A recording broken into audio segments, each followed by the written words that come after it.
main thing I wanted to talk about today was that amazing love story in the movie Free Guy. So I don't know if you want to talk about that now. Sure. But sure.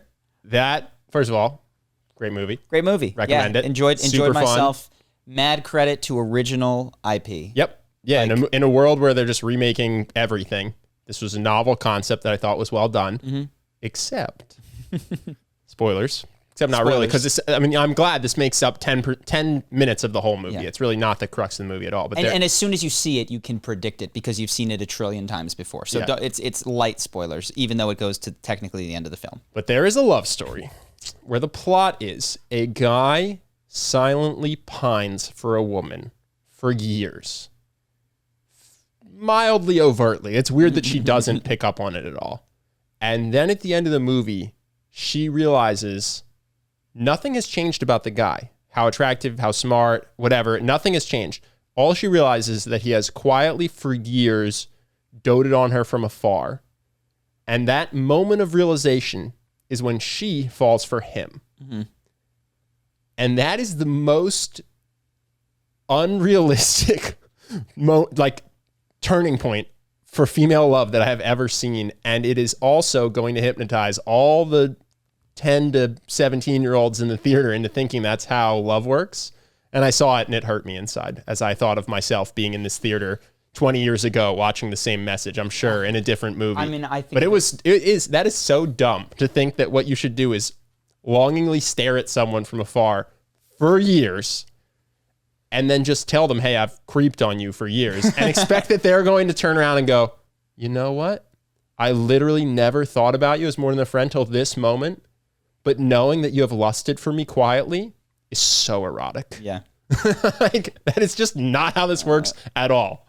And it gets in there. And I watched that and I thought of myself as a kid, and I thought of the movie that I've gone back to and just talked about because it really does this the worst, is Can't Hardly Wait. Oh, yeah. The guy. She doesn't even know who he is. She doesn't even know his name, but he loves, quote unquote, obsesses over stalks her for 4 years in high school. And then she discovers a note that he wrote her about how amazing she is. And this is the trope that you noticing how amazing she is without interacting with her is what will make her attracted to you. And it's such poison for young people, young men. And at the end of Can't Hardly Wait, she finds this note and she goes, Preston, did you write this? Oh my God. And one of the movies that I liked that always made me laugh, and I think it's really worth sometimes asking yourself, what were the movies that you loved as a kid and a teenager? Because they can form the basis of a lot of implicit assumptions that you have about the world. So my favorite movie growing up was Hercules. That's not a good movie to model in terms of your romantic relationships. The cartoon, Disney one. The one where he gives up godhood and ever being able to hang out with his parents again for a girl who just found out, lied to his face, and they've also been together for like a month. Yeah.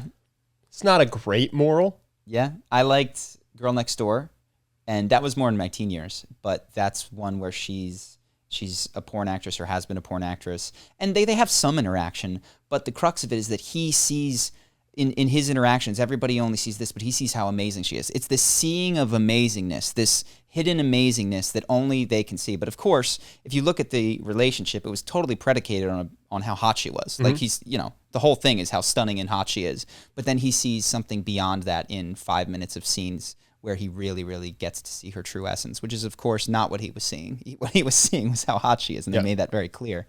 It's horrible brainwashing for young people. It doesn't work, and it can just make you resentful, and it encourages that kind of behavior where you're writing notes to people that don't know you and you don't know them.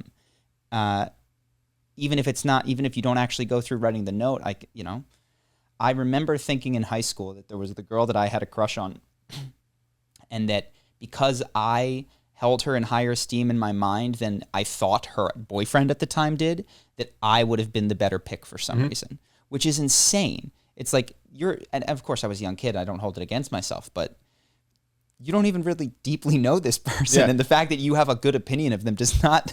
No, and I think there's a difference between, if you look at the Tom Holland Spider-Mans with both the people that he has romantic interests in, the plot is they both have crushes on each other, but both are awkward and shy because they're 16 and nerds. Yeah. That's totally plausible. That happens in real life. I don't have a problem with that. But it's this, the woman had no crush or no interest until she found out that you've been stalking her for 4 years.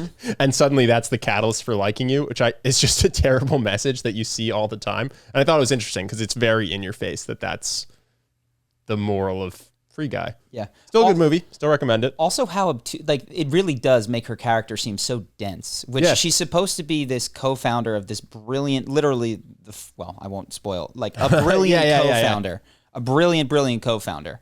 And she can't detect that this guy has had a crush on her because despite the fact that they've worked together all that time, it's just, it makes her seem dumb, which she's written not to be. Yeah. We don't have to beat it to death. I just thought it was fascinating how horribly cinema inaccurately represents male-female dynamics. Sure.